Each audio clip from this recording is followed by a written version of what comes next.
seule émission qui peut nous amuser efficacement. On fait de la télé, la seule émission de la TVT qui ose tout. Mon frère, tu es câblé. Hey. Où est ta télécommande? Hey. La bonne humeur. Même Emmanuel a des bailleurs calé, il est au rendez-vous. Tchalé nous que wale te quoi à sa télécommande TVT. Chaque jour de lundi à vendredi à 16h. Je suis calé. Son excellence fort Nyanzine. Il est câblé. Bonsoir à tous et bienvenue dans Fête de la télé de cet après-midi. Merci encore une fois pour votre fidélité. Vous vous installez. En fait, la télé commence maintenant. Jacques, Médard, Elisabeth sont sur le plateau et puis la nouvelle recrue de l'émission. Voilà. On fait la boule. Tu as quelque chose à dire? Son patron vient de faire... rien à dire. Oui, son patron vient de faire une. Dans les règles, on a dit on ne travaille pas deux. Voilà. Et Jacques, bonsoir, ça va? Bonsoir à tous, bonsoir à toutes. Bonsoir et je souhaite saluer particulièrement tous les élèves qui ont eu droit à un paquet de stylos au début de l'année et qui souffrent actuellement pour trouver même un seul. Non, quoi. Oh, j'ai dit les élèves. Ok. Pourquoi on fait ça? Sinon, c'est bon. C'est bon? C'est bon. Ok. Attends-toi au retour. Bonsoir Magloire, bonsoir à toute l'équipe, bonsoir à nos très chers téléspectateurs. J'espère que vous allez très bien. Sinon, ici, ça pète la forme, ça fait vraiment de la télé ici. Très bien. Elisabeth, bonsoir, ça va? Bonsoir, ça va super bien, Dieu merci. Et bonsoir à toutes les personnes qui sont toujours fidèles à cette émission. Et ce programme, comme d'habitude, fait l'effort de leur apporter de la bonne information. Et j'espère qu'ils pourront prendre justement leur stylo, leur calepin pour noter. Très bien. Et pour nous accompagner cet après-midi, vous savez, depuis quelques semaines, on a pris l'habitude de recevoir des ministres sur ce plateau, les ministres là. Voilà, Roger Amenira nous accompagne. Bonsoir Roger. Bonsoir Magloire, bonsoir à toutes les téléspectatrices et à tous les téléspectateurs de la TVT. Et que ta prophétie s'accomplisse. Ah, amen. Parce que les membres de ta famille viennent de s'asseoir. Pourquoi vous ministre pour une fois, le garage. J'ai parlé. Ouais, le bon. C'est logique, non? Oui. Et trop au ministre. Tu fais des efforts ces derniers temps. Ce qu'il faut savoir que s'ils connaissent chez toi jusqu'à 17h30, l'accueil est déjà là. Tu as déjà démenti là. C'est ça. Bon, allez, merci de vous installer. 2 sujets cet après-midi. Et puis, nous allons accorder une interview par vidéo. Nous allons donc recevoir M. Kag Sanoussi dans le courant de cette émission. C'est pour parler d'un événement, Investir au Togo. Vous restez avec nous. Voilà. Jacques, oui. On commence avec le tout premier sujet. Quelle est l'importance de l'instincteur dans nos voitures? Oui. Ah oui, c'est une question qui mérite d'être posée. D'être posée, oui. Parce que les gens prennent l'instincteur comme un objet facultatif, alors qu'il peut ou qu'il sauve à tout prix les vies dans des situations assez importantes. Il y a quelques semaines, on avait déjà parlé de l'importance de l'extincteur dans les infrastructures, surtout dans les bâtiments et tout cela. Et aujourd'hui, il faudrait également qu'on puisse parler de l'importance de l'extincteur dans nos véhicules. Parce qu'on se rend compte que certains, comme je le disais, prennent cet instrument ou cet outil-là comme quelque chose de facultatif. Je ne l'ai pas quand je veux aller quelque part ou surtout à la visite technique. Je vais louer cela quelque part et puis me faire valider, autoriser et puis après je ramène l'instrument au propriétaire. Je prends l'exemple, le sujet est inspiré d'une scène qui s'est passée ce week-end et qui doit à tout prix interpeller tout le monde.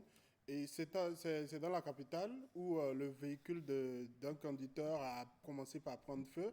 Il n'avait pas d'instincteur. Ils sont sortis et donc demandaient à tous les usagers de la route, tous ceux qui s'étaient arrêtés. Ça faisait les autres conducteurs. Les autres conducteurs, s'il vous plaît, si quelqu'un a au moins l'extincteur, et puis dans ces conditions, on n'a même pas besoin de dire s'il vous plaît, parce que c'est... Justement. Je vous dis, il y avait plus d'une dizaine de voitures qui s'étaient arrêtées.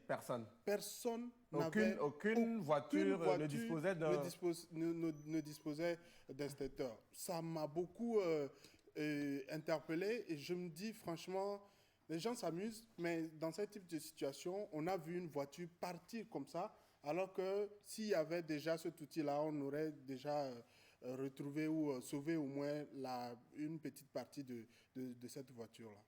Très bien. Roger, je vais commencer par toi. Tu as une voiture. Est-ce que tu as l'extincteur dans ta voiture?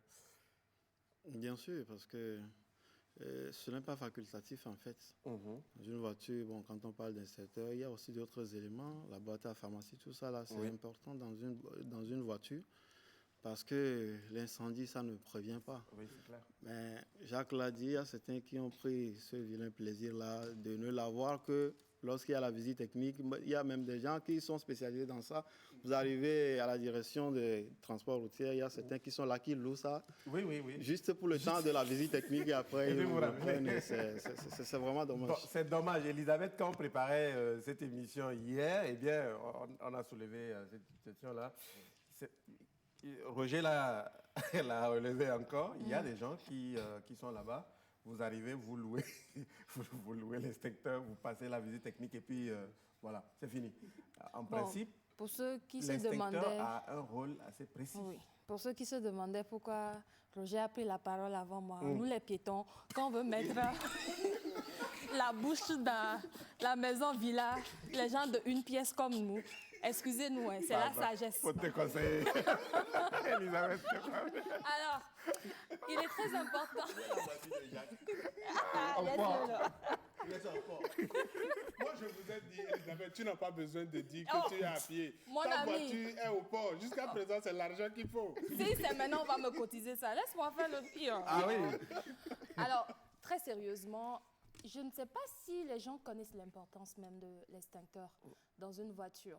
Alors, M. Roger le disait, pour prévenir l'incendie ou surtout ne pas être confronté à ça dans sa voiture, surtout pour les personnes qui n'achètent pas des voitures hyper neuves, surtout au Togo, soyons honnêtes, les moyens n'y sont pas.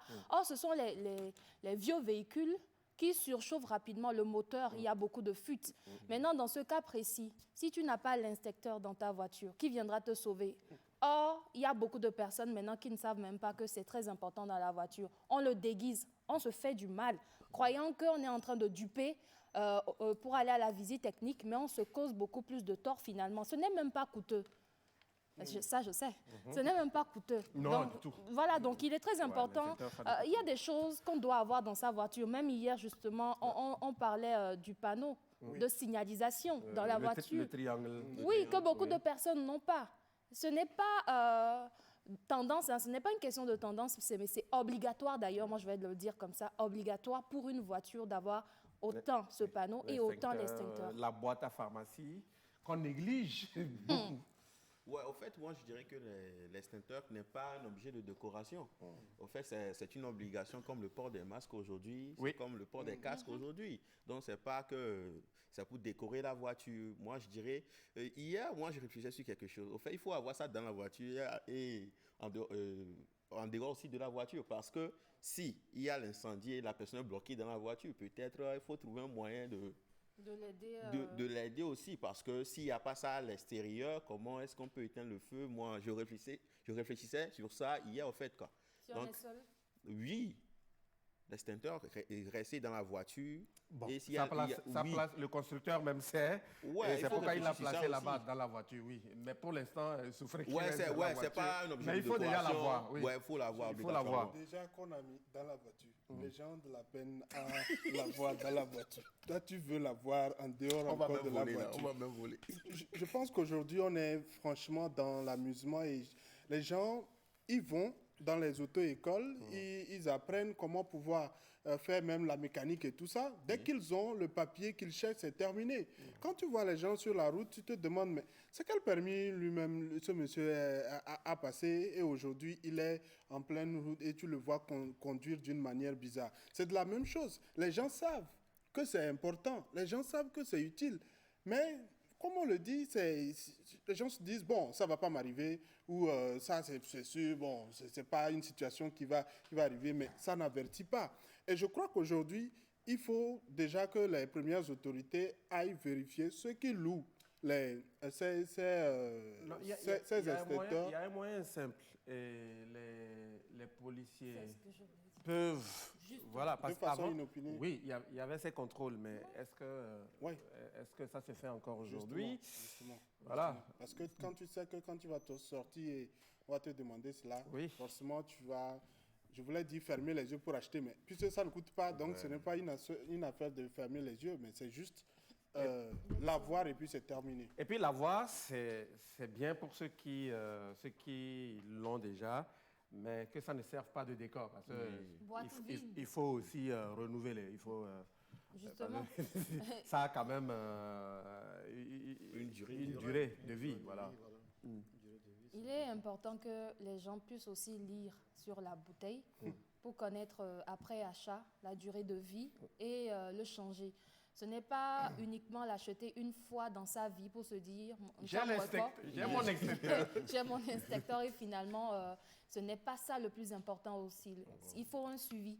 Il faut un suivi qui vous permet de réellement sauver votre vie. On le dit comme ça, mais on ne sait pas quand on est surpris. Ouais. Et il faut rester toujours dans la prévention. Il faut rester dans la prévention. Donc, s'il vous plaît, ce que nous sommes en train de dire sur ce plateau, vous avez une voiture, je pense que la moindre des choses, dès ce soir, si vous avez les moyens, ou demain, ou dans la semaine, faites ce geste-là pour vous-même. C'est important. C'est bizarre. Hein? Il y a des situations où on nous oblige même à nous protéger, alors qu'en réalité, on doit avoir ce réflexe-là. C'est comme le port du masque, ou du casque plutôt. Quand on nous oblige à porter le casque, en fait, en temps normal, c'est pour notre bien. Et on ne devait même pas poursuivre des gens pour leur dire « porte ton casque » ou quelque chose comme ça, même le masque. Je pense qu'aujourd'hui, les gens se disent « non, bon, moi, j'avance et tout ça », mais pensons à notre vie. Je reviens à la situation que je relatais. Franchement, moi, j'étais un peu à l'écart, je regardais, je me disais, mais en fait, on est en train de vivre en live comme ça le départ ou l'incinération complète d'une voiture. Oui. Pourtant, on était juste en mesure de pouvoir limiter tout ça. Et je ne sais pas si les gens imaginent toute cette situation. Mettez-vous juste à la place de cette personne, de cette victime-là. Et si ce n'est que votre seul moyen pour pouvoir avoir des revenus à la fin du mois et tout ça, parce que vous devez courir par-ci, par-là avec votre voiture et tout ça. Maintenant, vous n'avez plus votre moyen de déplacement. Comment est-ce que vous allez faire? Déjà, votre vie même va être en danger parce que, heureusement, lui, il a réussi à sortir avec sa famille. Mais vous imaginez toute une famille partie comme ça, par pure négligence. Je crois qu'au-delà de tout, c'est vrai, on va demander au niveau de la population d'être consciente, mais rappeler également aux forces de l'ordre également de commencer par être un peu plus vigilantes. Oui, mais quand elles sont vigilantes, quand les policiers nous demandent de présenter nos inspecteurs, nos boîtes à pharmacie, c'est le lieu où c'est l'occasion pour certains de trouver qu'on veut nous escroquer. Oui. Voilà. On veut vous escroquer, pourquoi? On garde la voiture. C'est ça la situation. On garde ta voiture, le jour où tu achètes l'inspecteur, tu viens la récupérer. C'est tout. Parce que du moment où on te dit paye ceci et puis tu avances, mais finalement ça ne t'arrange pas. Il y a des gens qui se plaisent même à pouvoir remettre à chaque fois de l'argent et partir. Parce que sa visite technique a fait ceci, parce que l'assurance n'est plus chose. Donc, il donne à chaque fois son argent et c'est terminé. Vous dépensez même plus que ce que vous deviez dépenser pour être en règle. Voilà. Très bien. En fait, c'est une question de civisme. Hein. C'est ce que nous devons d'ailleurs essayer de cultiver. On doit se l'imposer, c'est ce qui est plus important. Au départ, ici, je me rappelle quand le général Yark, chapeau à lui, avait instauré le port des casques. Oui. Ça n'a pas été facile au départ. Mais bon, au jour le jour, c'est rentré dans les habitudes. Donc, nous devons faire également cet effort-là, d'avoir ce réflexe, d'avoir l'inspecteur et tout ce qui l'accompagne dans notre voiture. C'est très important. C'est pour notre propre sécurité. Voilà, c'est pour notre propre sécurité. On revient dans un instant, juste après cette transition, pour parler de la deuxième édition du mois de consommation locale. On revient.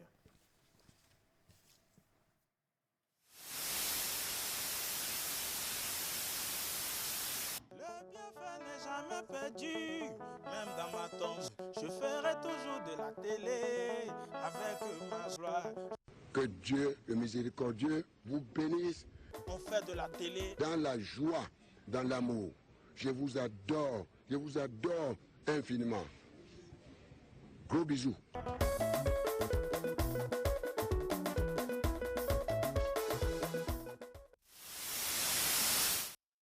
Merci. Voilà. Pour la suite, c'est bien, on va parler de la deuxième édition du mois de la consommation locale. Eh bien, l'événement a-t-il changé nos habitudes?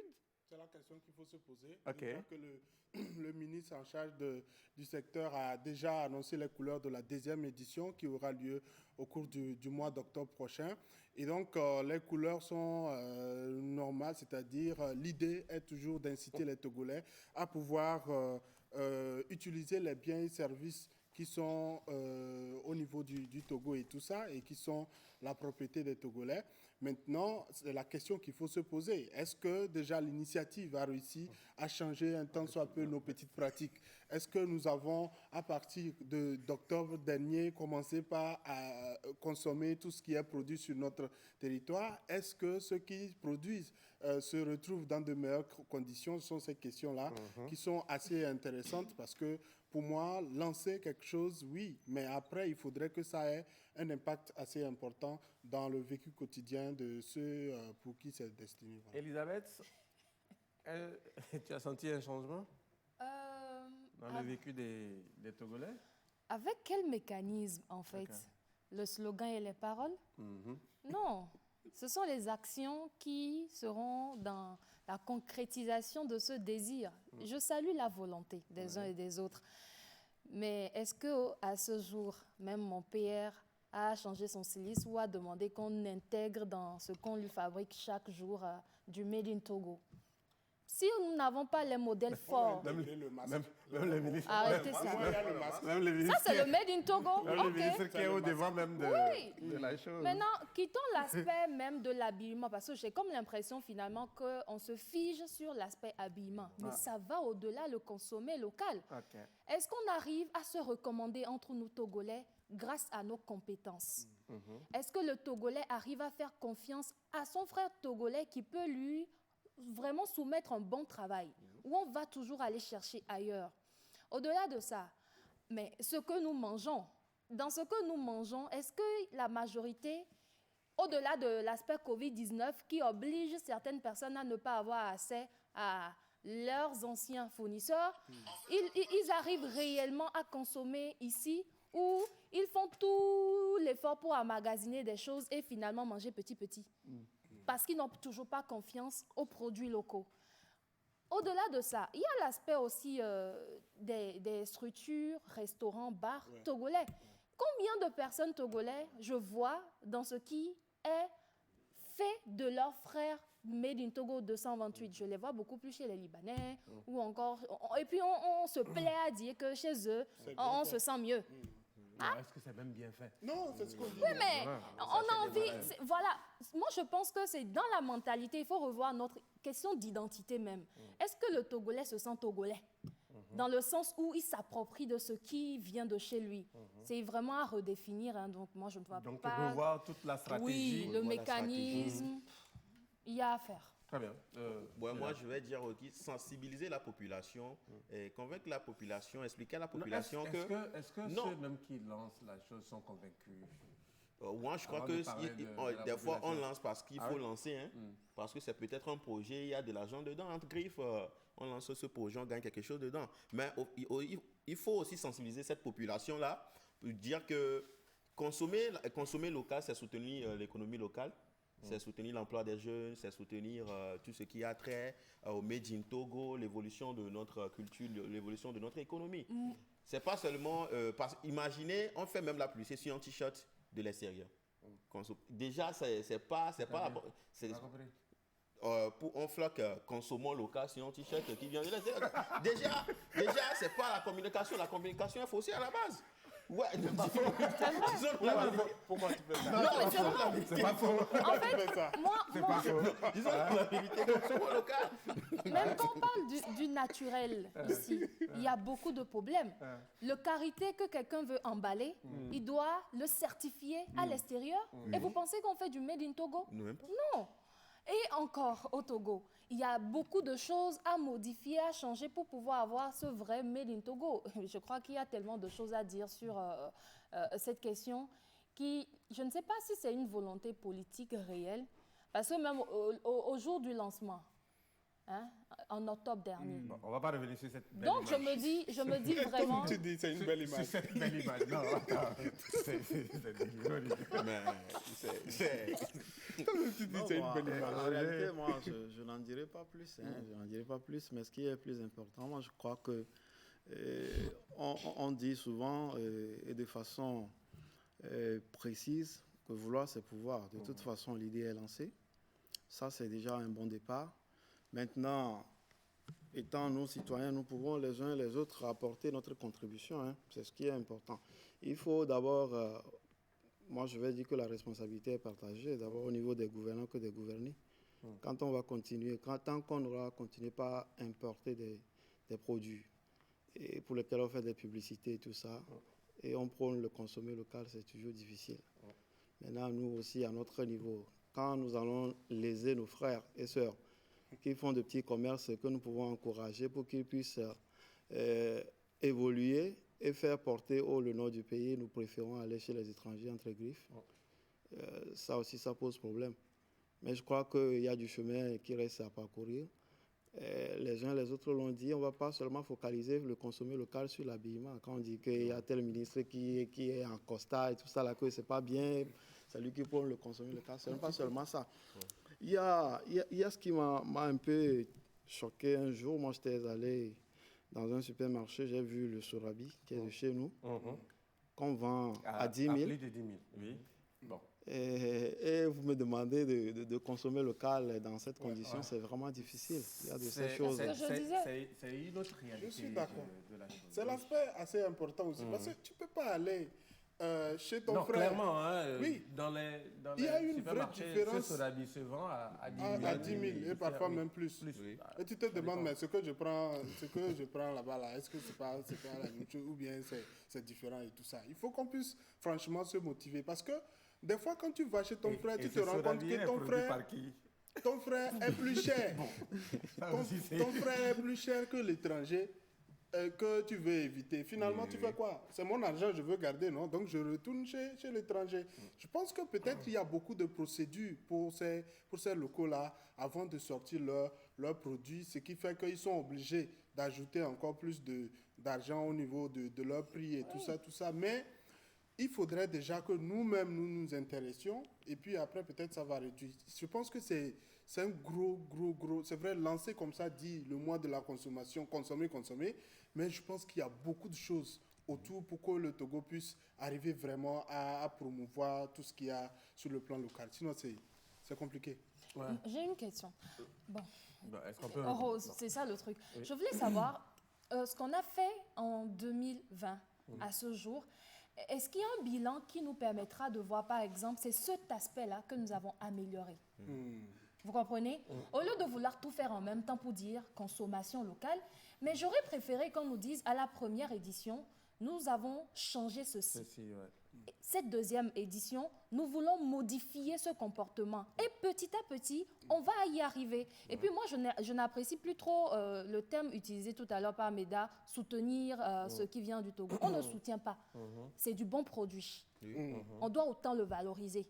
Et le consommer. Parce que ce n'est, à force de dire on va aider les Togolais, dans la conscience des uns et des autres, on a comme l'impression qu'en vrai, ce n'est pas un bon produit. On l'aide. Il faut juste...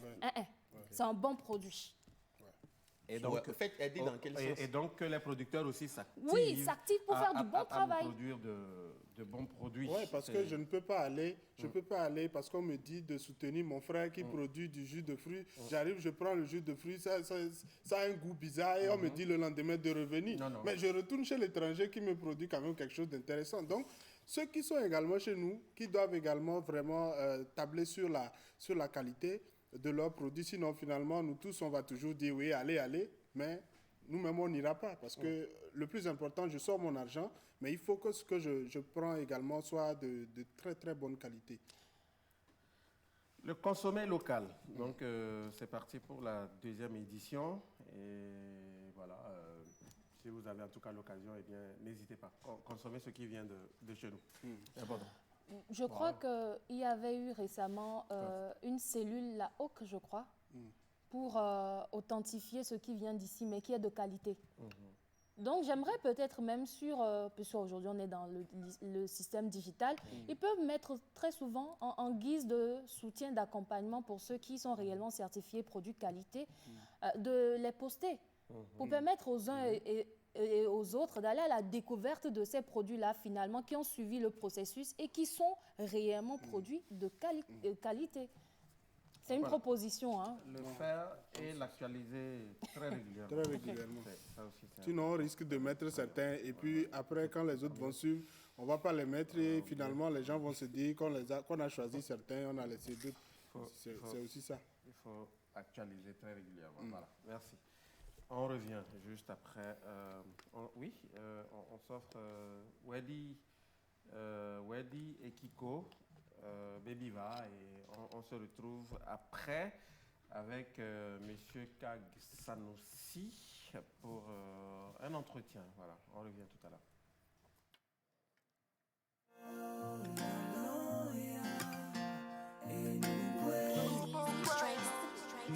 Golden boy, kubere beton weva.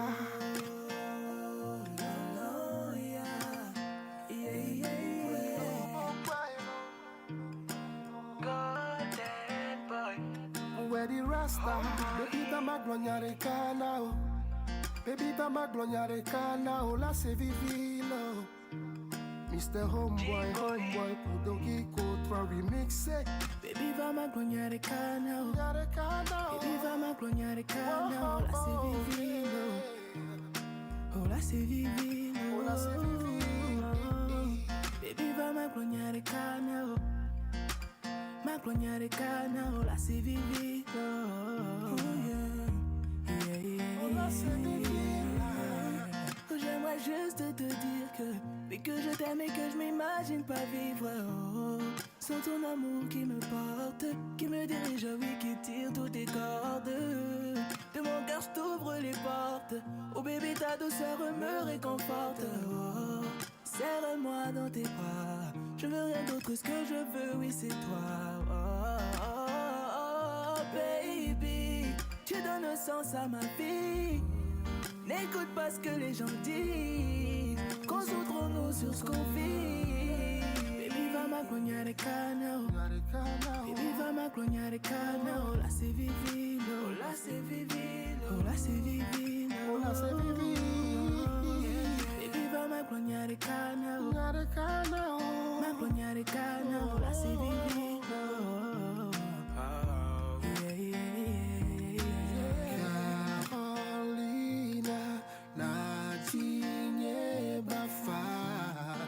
Kamjila Selibo, Tona be valide mia belolo. Emmanuela,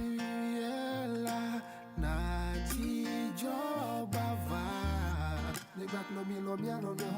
Look at me like I no waste time. Grano pong be siagbe. Matin midi soir, tu be jem di banyi tony. Et look at dia mawe. Trésor, ndola dabla lawe. Obe, bukele veve nambia. Veve ze modanele ewan ya moune. Nye maso ou soglo. Besia me la témoigne be depuis que m'je si wam tro. Baby va ma glonyare ka. Ma glonyare ka na oh. Yeah, oh baby. Baby va ma glonyare ka na oh.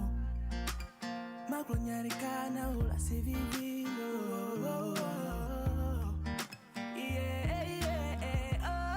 Baby va ma glonyare ka na oh. Baby va ma glonyare ka na oh la se vivilo. Oh la se vivilo. Yeah. Baby va ma glonyare ka. Baby va ma glonyare ka na oh.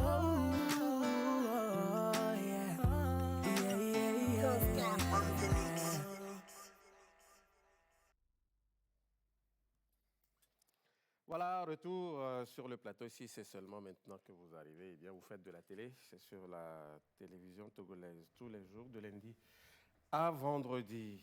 Et cet après-midi, eh bien, Jacques, Médard, Elisabeth et Roger, et bien naturellement moi, faisons de la télé. Voilà. Je le disais tantôt, dans un instant, on va rentrer en ligne avec M. Kag Sanoussi. Il est le président de l'Institut international de gestion des conflits, VP Europe, et porte-parole du HCTE, au Conseil des Togolais de l'extérieur. Voilà. Mais avant, juste vous informer qu'il y aura une conférence webinaire organisée donc par le HTCE. Et le thème, c'est bien investir au Togo. Avant de contacter M. Kag Sanoussi, on va suivre juste cet élément, peut-être qui nous donnera un peu plus d'informations, et on revient. À tout de suite.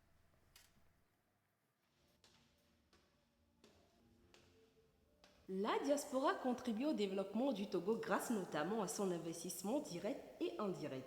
Dans le cadre de la mise en œuvre de sa feuille de route, le Haut Conseil des Togolais de l'extérieur a également pour vocation de mobiliser et d'attirer des acteurs à investir au Togo, tout en facilitant des projets d'investissement des Togolais et de la diaspora. Sous le haut patronage du Haut Conseil des Togolais de l'extérieur, HCTE, la diaspora togolaise en Europe organise le samedi 10 avril de 13h30 à 16h heure de Lomé une conférence en distanciel sur le thème « Investir au Togo ». Comment attirer les investisseurs au Togo? Quelles mesures d'accompagnement? Quelles réalités pour celles et ceux qui ont osé et qui osent? Quel rôle jouent les filles et fils de la diaspora dans le développement du Togo? Un temps de rencontres et d'échanges pluriels avec différentes personnalités pour un menu très copieux.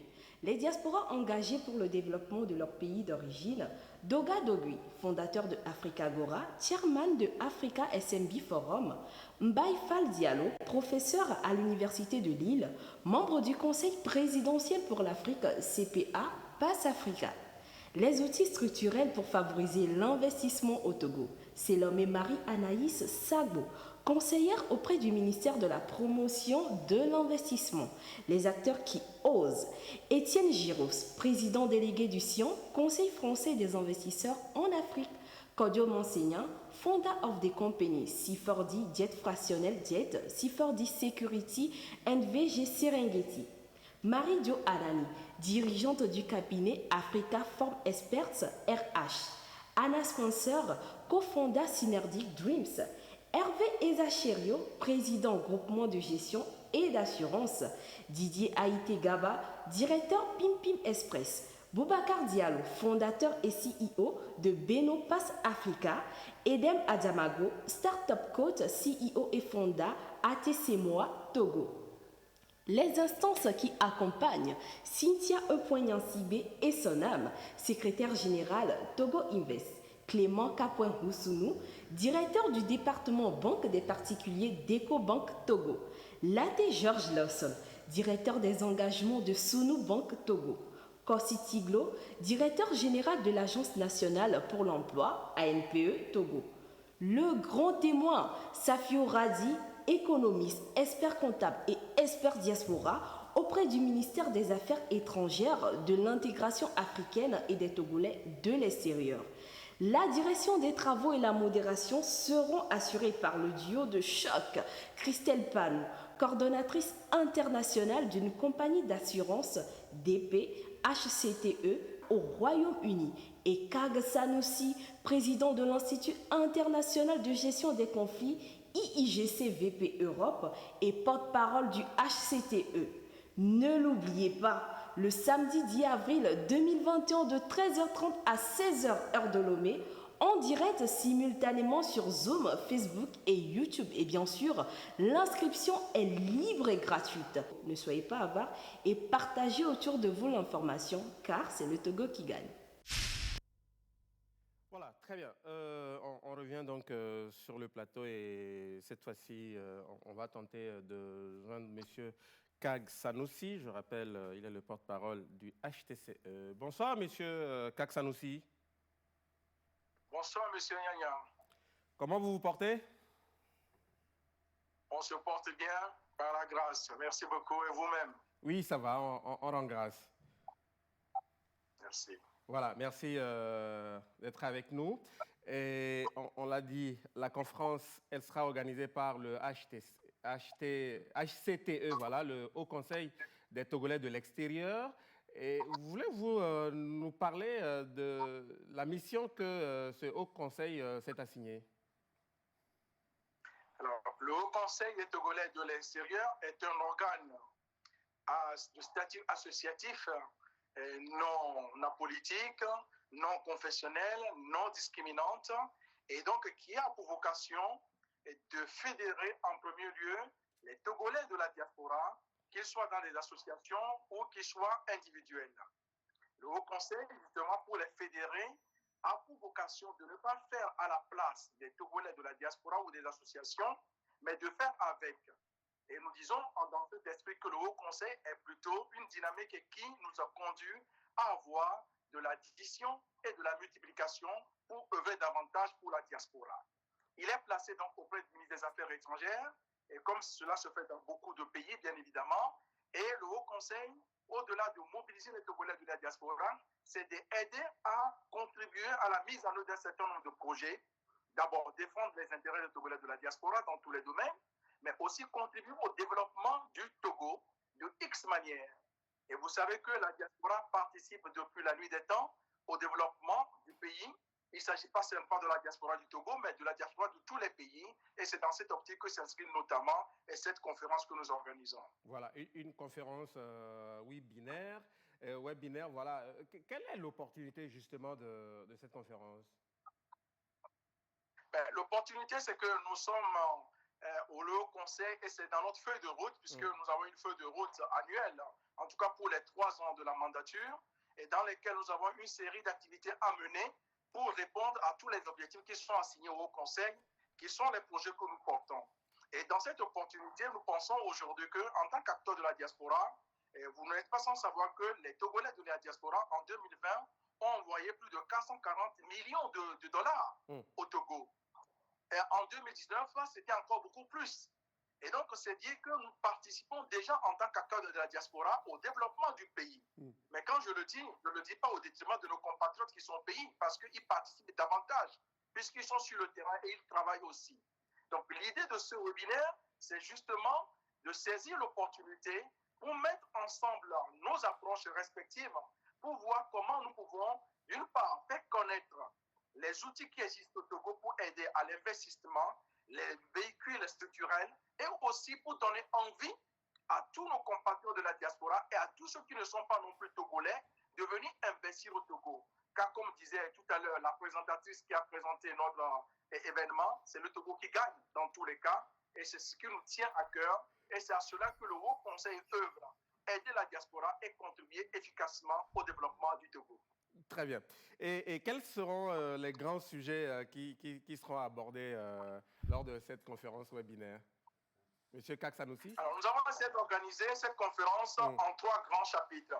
Et nous partons d'abord de la diaspora. Et il est important que nous puissions comprendre et partager le rôle des diasporas dans leur diversité, dans leur pluralité, pour contribuer au développement du pays. Donc, nous aurons une première partie qui va nous montrer tout le travail que les diasporas font et la nécessité d'être en synergie avec les pays d'origine. Nous avons plusieurs acteurs qui vont intervenir dans ce panel. Puis ensuite, nous allons parler des outils structurels qui existent au Togo pour accompagner l'investissement des entreprises, des acteurs, des grands comme des petits. Et cette partie est aussi importante pour nous parce que dans la diaspora, nous attendons beaucoup de nos compatriotes poser telle question, telle autre question. Et c'est l'occasion donnée pour qu'on puisse avoir un certain nombre de réponses concrètes et qu'on puisse avoir aussi une traduction par rapport au témoignage que nous allons avoir qui sera notamment beaucoup visible dans la 3e partie, qui est la partie qui est réservée aux personnes qui osent. Les personnes qui osent, ce sont les gens qui entreprennent, qui prennent de leur temps, de leur énergie, de leur argent, qui vont aller investir au Togo ou qui ont essayé d'investir au Togo. Et ces personnes, leur expérience est une richesse immense.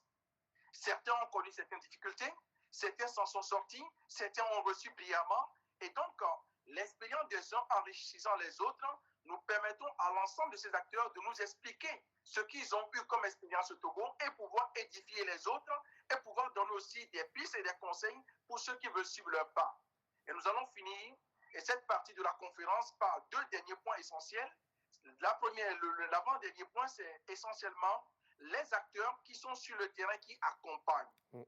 Parce que quand vous voulez investir dans un pays, il faut que vous soyez accueillis, que vous soyez accompagnés, parce que vous ne connaissez pas forcément le pays. Même quand vous connaissez le pays, vous avez besoin d'être accompagné. Et donc, on aura besoin d'échanger avec un certain nombre de partenaires qui sont au Togo, qui accueillent des personnes, qui accompagnent des entreprises pour nous expliquer quels sont les éléments existants. Quand vous avez envie d'investir au Togo, quand vous êtes un Togolais de la diaspora, vous voulez investir, comment vous êtes aidé, comment vous êtes complètement aidé pour avoir peut-être une garantie bancaire, avoir un prêt, avoir un terrain, avoir du bon personnel, ainsi de suite. Et nous allons terminer cette conférence par un grand témoin dont le rôle est particulier parce que nous avons 2h30 de débat intense de plusieurs niveaux. Et donc, il est important qu'à la fin des 2h30, les gens puissent revenir sur quelques points qui vont les marquer. Et le grand témoin a pour ce rôle de nous faire une synthèse en quelques minutes pour nous mettre donc le pied à l'étrier et nous aider à tracer les perspectives pour la prochaine étape de nos activités. Très bien. Je rappelle que nous sommes avec M. Kak Sanoussi. Il est le porte-parole du HCTE.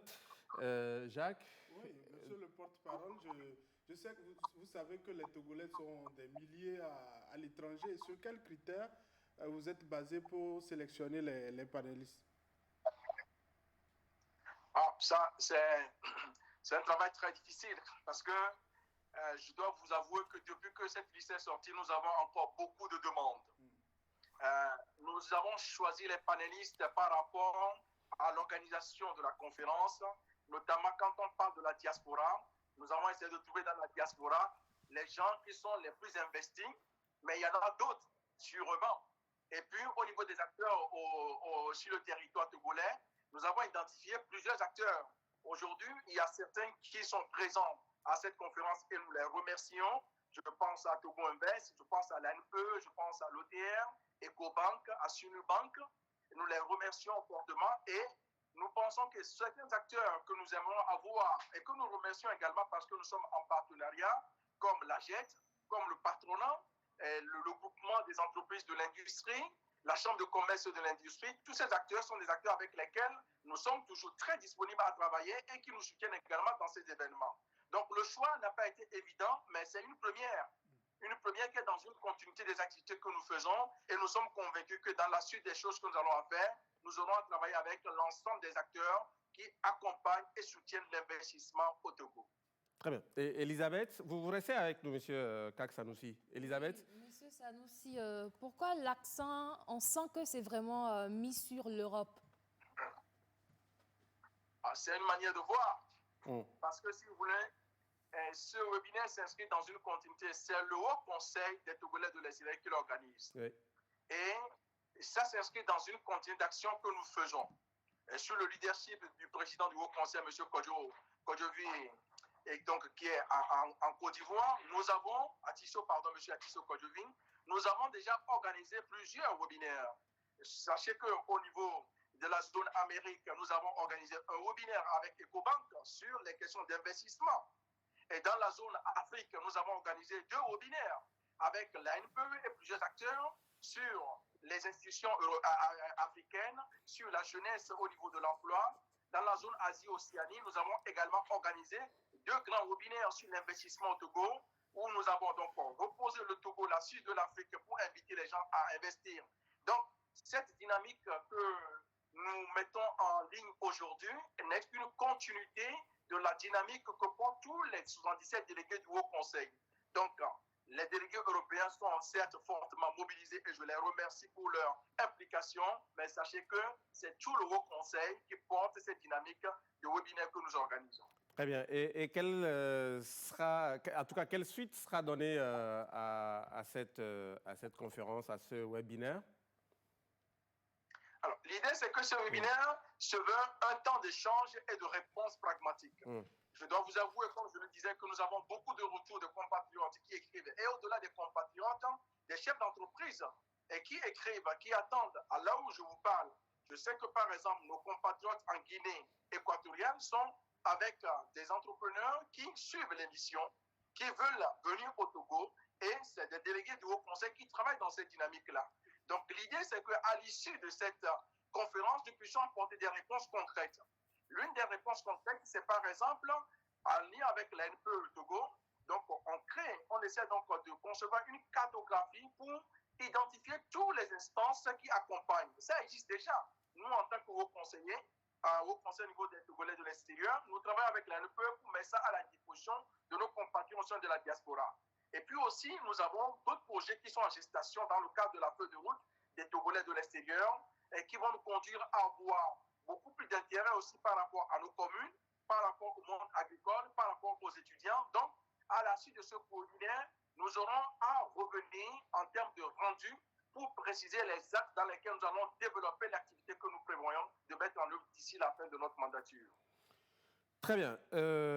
Pour terminer, M. Kak Sanoussi, après cette conférence webinaire, d'autres perspectives? Oui, bien évidemment. Comme je vous disais, nous sommes élus pour 3 ans. Et donc, dans peu de temps, nous allons rendre nos tabliers pour laisser la place à la diaspora pour continuer, parce que c'est ça, les hauts conseils de plusieurs pays ont mis beaucoup d'années donc, pour avancer. Et l'idée pour nous, c'est qu'à l'issue de ça, nous puissions poursuivre tout simplement dans la déclinaison de la feuille de route. Sachez qu'au-delà du webinaire dont nous parlons aujourd'hui, les 77 délégués sont impliqués dans chaque pays. Il y a des actions au quotidien qui se font. Et ces actions-là sont des actions qui servent directement les compatriotes, même si nous sommes dans une période très difficile. Donc, c'est ce que nous allons poursuivre durant les mois qui nous restent à passer avant la fin de notre mandat. OK, très bien. Avant votre mot de conclusion, Jacques a une question pour vous. Quel est l'intérêt du Togolais lambda de pouvoir suivre cette conférence, puisqu'elle sera diffusée sur plusieurs réseaux sociaux? Oh, vous savez, au Gabon, il y a une expression populaire qui dit « l'ambessika », qui veut dire « de la discussion jaillit la lumière ». Okay. Et les temps d'échange que nous avons sont des temps constructifs, autour desquels nous apportons des réponses. Parce que le rôle du Haut Conseil, ne l'oubliez pas, c'est d'être aussi un instrument qui peut être consulté par le gouvernement togolais, en même temps qu'il sert de pont entre la diaspora et le gouvernement. Et donc, le Haut Conseil, dans son rôle, après ce séminaire, c'est aussi de capitaliser les informations qui nous remontent. Et les compatriotes qui vont participer à ce webinaire auront également l'occasion de poser les questions et aussi d'apprendre et de s'enrichir par rapport à l'expérience des autres. Et je peux vous assurer que tous les panélistes que nous avons durant ce webinaire sont des gens qui ont des histoires très riches. En ayant préparé cette conférence, je peux vous dire que les gens qui vont y participer ne vont pas regretter parce que ça peut donner des idées. Il ne faut pas oublier que dans le monde de l'entrepreneuriat, c'est une initiative personnelle. Et quand vous voyez d'autres oser, vous pouvez dire que nous aussi, nous pouvons oser. Et nous avons envie que les jeunes, les moins jeunes, tout acteur puisse être un acteur de développement, de construction de cette nation. Et voilà ce à quoi nous invitons nos compatriotes à participer massivement à cette conférence et à continuer à la diffuser. Une conférence n'est pas une fin en soi, mais c'est les suites que nous allons donner à cette conférence pour que l'ensemble des acteurs puissent continuer à œuvrer pour le développement de notre patrie, le Togo. Très bien. Votre mot de conclusion? Alors, il me reste à vous remercier, vous, pour votre disponibilité. Merci. Remercier l'ensemble de nos délégués et le président en tête pour le travail qui est abattu. Je rappelle, c'est un travail bénévole et donc que nous faisons pour être au service de nos concitoyens et de notre pays. Et remercier tous les panélistes pour leur présence et tous les acteurs qui nous ont épaulés durant cette dynamique que nous poursuivons parce que nous sommes convaincus que c'est le Togo qui gagne. Et mon dernier mot serait simplement pour rappeler ce que tout le monde dit déjà, inviter l'ensemble de nos compatriotes à être toujours vigilants dans notre protection face au Covid. Il est important de le rappeler sans cesse que nous devons continuer à respecter les règles sanitaires qui sont édictées dans le pays au Togo et partout où nous sommes dans la diaspora, respecter les gestes barrières, les distanciations sociales parce que le Covid est une réalité et aussi ceux qui ont la possibilité de se vacciner. C'est important parce que quand on n'a pas la santé, on n'a pas l'investissement. Quand on n'a pas l'investissement, on n'a pas le développement. Et je vous remercie vraiment pour ce temps que vous nous avez accordé. Très bien. Merci beaucoup à vous, Monsieur Kag Sanoussi. Je rappelle, vous êtes le porte-parole du HCTE qui organise donc la conférence webinaire Investir au Togo. Merci d'avoir été avec nous. Ça a été un énorme plaisir. Voilà, super. Un petit commentaire, Roger, de cet entretien? Non, bon, c'est pas grand-chose à dire. Il a donc donné le chapelet de tout ce qui se fera. Il a aussi si bien dit, une chose est d'organiser une conférence, donc c'est les retombées qui sont plus importantes. Nous allons donc espérer, comme il a dit, le prendre justement au mot. La conférence en soi, on va essayer toujours de relayer, on va diffuser, mais les grandes décisions qui sont assorties donc de cette conférence-là, nous verrons effectivement si ça va être mis en œuvre et si ça va profiter au Togolais lambda. Très bien. Voilà. Et Elisabeth? Déjà, dire investir au Togo, c'est grand, hein, cette idée-là. Ouais. Donc, c'est déjà dire, on sait que le Togo a un climat en tout cas favorable pour les investissements. C'est maintenant les stratégies ou les opportunités qu'il faut peut-être outiller les gens ou donner l'information. C'est vrai qu'il faut aller à la recherche de l'information, mais ça, c'est aussi une aubaine pour dire, suivre ce webinaire, c'est aussi aller vers l'information. Ouais. Donc, j'invite aussi mes frères et sœurs, surtout nous les jeunes, à suivre ce webinaire. Très bien. Voilà. Non, pour moi, c'est important. Oui. Surtout qu'il y a une liste de personnes qui ont déjà expérimenté le secteur et qui savent déjà ce qu'ils ont eu comme difficulté. Et aussi nous qui sommes là et qui pouvons également parler, parce que souvent, on reste là, on insulte, on dit des choses, mais c'est l'occasion également d'évoquer nos difficultés. Peut-être qu'eux également, ils auront l'opportunité de pouvoir transmettre les difficultés qui sont vécues par les Togolais. Et je voudrais, puisqu'on parle de webinaire, je voudrais également dire qu'il faudrait que le Haut Conseil et tous les autres puissent œuvrer à permettre également à Internet au Togo de pouvoir être aussi fluide pour qu'on puisse regarder.